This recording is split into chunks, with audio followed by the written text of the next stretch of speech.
ಪೂರ್ಣೆ ತಿಂಡಿ ತಗೊಂಬಾ. ರೆಡಿ ಇದೆ ಆದಿ, ಕೊಡು.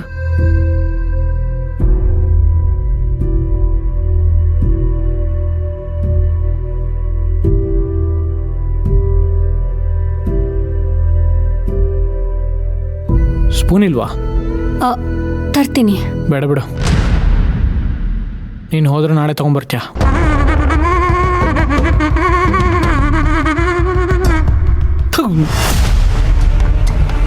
ಇದನ್ನು ಉಪ್ಪಿಟ್ಟ ಪಿಂಡ ಕಿಟ್ಟಂಗಿದೆ. ಹೇಗ್ ಬೇಕಾದ್ರೂ ಅನ್ಕೊಳ್ಳಿ, ಈಗ ಸುಮ್ಮನೆ ತಿಂದ್ಬಿಟ್ಟು ಎದ್ದು ಹೋಗಿ.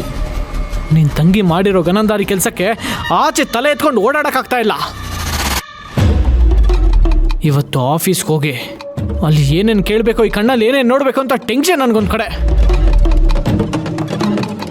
ನನ್ನ ಕರ್ಮಕ್ಕೆ ನನಗೆ ಊಟ ತಿಂಡಿ ಕೂಡ ಒಬ್ರು ಸರಿಯಾಗಿ ಹಾಕೋರಿಲ್ಲ. ಇದು ಒಂದು ಜನ್ಮನ. ಇವಾಗ ಏನಾಯ್ತು ಅಂತ ಈ ರೀತಿ ಮಾತಾಡ್ತಿದ್ದೀರಾ? ಏನಾಯ್ತಾ? ಉಪ್ಪಿಟ್ಟಿಗೆ ತರಕಾರಿ ಹಾಕಿದ್ದೀರಾ, ಅದನ್ನ ನೆಟ್ಟಿಗೆ ಕಟ್ ಮಾಡಿ ಕೂಡ ಹಾಕಿಲ್ಲ. ಕಾಣಿಸ್ತಾ ಇಲ್ವಾ ನಿನ್ಗೆ? ನೋಡು, ನೆಟ್ಟಿಗೆ ಕಣ್ಬಿಟ್ಟು ನೋಡು.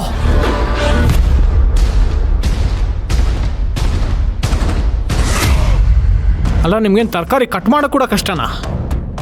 ಹೊಟ್ಟೆ ಒಳಗೆ ಹೋದ್ಮೇಲೆ ಎಲ್ಲ ಸರಿ ಹೋಗುತ್ತೆ ಅನ್ನೋ ಹಾಗಿದ್ರೆ ಕಟ್ ಮಾಡೋದು ಯಾಕೆ ಮಾಡಬೇಕಿತ್ತು? ಹಂಗೆ ಹಾಕ್ಬಿಡ್ಬೇಕಿತ್ತು.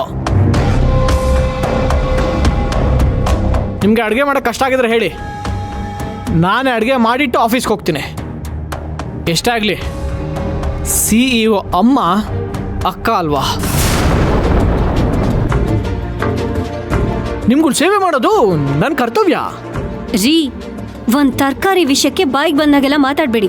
ಅದನ್ನ ಸುಮ್ಮನೆ ಪಕ್ಕದಲ್ಲಿ ಇಟ್ಬಿಟ್ಟು ತಿನ್ರಿ. ಪಕ್ಕದಲ್ಲಿ ಇಟ್ಬಿಟ್ಟು ತಿನ್ನಕ್ಕೆ ನನಗೆ ಬರಲ್ಲ. ಬಾ ಕೂತ್ಕೋ, ಹೇಳ್ಕೊಡ್ ಬಾ.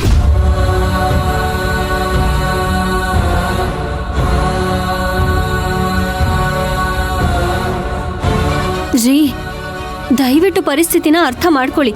ಸಣ್ಣ ವಿಷಯನ ದೊಡ್ಡದ್ ಮಾಡಬೇಡಿ. ಎಲ್ರ ಪರಿಸ್ಥಿತಿನೂ ಒಂದೇ ಆಗಿದ್ದಾಗ ನಮಗ್ ನಾವ್ ಆಧಾರ ಆಗ್ಬೇಕೇ ಹೊರತು ದುಃಖ ಹೆಚ್ಚಾಗೋ ಹಾಗೆ ಮಾಡಬಾರ್ದು. ನಾಳೆಯಿಂದ ಈ ಥರ ಆಗದೆ ಇರೋ ಹಾಗೆ ನಾನು ನೋಡ್ಕೋತೀನಿ. ದಯವಿಟ್ಟು ಕೂಗಾಡದೆ ತಿಂಡಿ ತಿನ್ನಿ. ಏಯ್, ನನಗೇನು ಸುಮ್ಮನೆ ಕೂಗಾಡಕ್ಕೆ ಏನು ಹುಚ್ಚಿಡ್ದಿದ್ಯಾ? ಎಷ್ಟೇ ಆದರೂ ನಾನು ನಿಮ್ಮನೆ ಹುಚ್ಚಿನ ಅಲ್ವಾ? ನನಗೆ ಕೂಗಾಡ್ದು, ಐ ಮೀನ್ ಬೊಗಳೋದು ಬಿಟ್ರೆ ಬೇರೇನು ಗೊತ್ತಿಲ್ಲ. ರೀ, ನಾನು ಆ ಥರ ಹೇಳಲಿಲ್ಲ. ಸಮಾಧಾನವಾಗಿರಿ. ದಯವಿಟ್ಟು ನನ್ನ ಮಾತು ಕೇಳಿ. ನಾನು ನಿಮ್ಮ ಮಾತು ಕೇಳಬೇಕಾ? ನೀವು ನನ್ನ ಮಾತು ಕೇಳಿದ್ರೆ ಇವತ್ತಿಂಥ ಪರಿಸ್ಥಿತಿನೇ ಬರ್ತಿರ್ಲಿಲ್ಲ.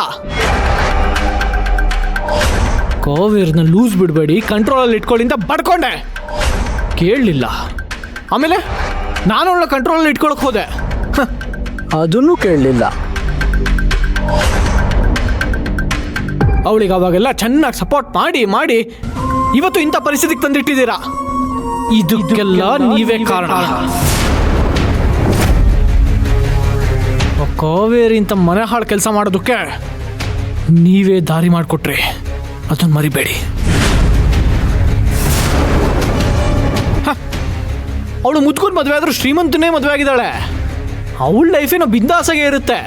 ಅವಳೊಂಥರ ಆಕಾಶದಲ್ಲಿ ಹಾರೋ ಗಾಡಿಪಟ ಇದ್ದಂಗೆ.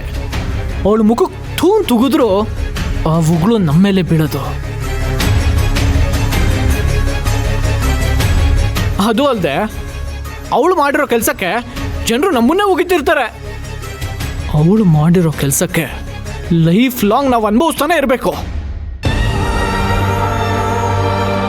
ಇಷ್ಟು ದಿನ ಕಾವೇರಿ GM ಆಗಿ ಟಾರ್ಚರ್ ಕೊಡ್ತಿದ್ಲು, ಇನ್ಮೇಲೆ CEO ಆಗಿ ಇನ್ನೆಷ್ಟು ಟಾರ್ಚರ್ ಕೊಡ್ತಾಳೋ. ಅದು ಅಲ್ಲದೆ ಕಾವೇರಿ ಮಾಡಿರೋ ಕೆಲಸಕ್ಕೆ ಆಫೀಸಲ್ಲಿ ಜನ ನಮ್ಮನ್ನೇ ಆಡ್ಕೋತಾರೆ. ಅದನ್ನು ಬೆಳಗ್ಗೆಯಿಂದ ಸಂಜೆವರೆಗೂ ಕೇಳಿಸ್ಕೊಂಡು ಬರಬೇಕು.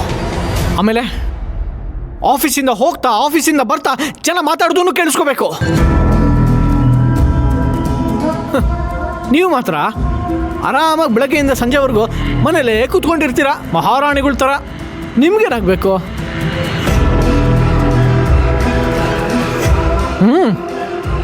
ನಿಮಗೆ ತುಂಬ ಟೈಮ್ ಇದೆ ಅಲ್ವಾ? ಆರಾಮಾಗಿ ತರಕಾರಿನೆಲ್ಲ ಎತ್ತು ಸೈಡ್ಗಿಟ್ಟು ತಿಂಡಿ ತಿಂದು ಆಮೇಲೆ ಕಾಫಿ ಟೀ ಬೋರ್ಮಿಟ ಮಾಡ್ಕೊಂಡು ಕುಡಿದು ಟಿ ವಿ ಸೀರಿಯಲ್ ನೋಡ್ಕೊಂಡು ಆರಾಮಾಗಿ ಮನೇಲಿ ಕೂತೀರಿ, ಆಯಿತಾ?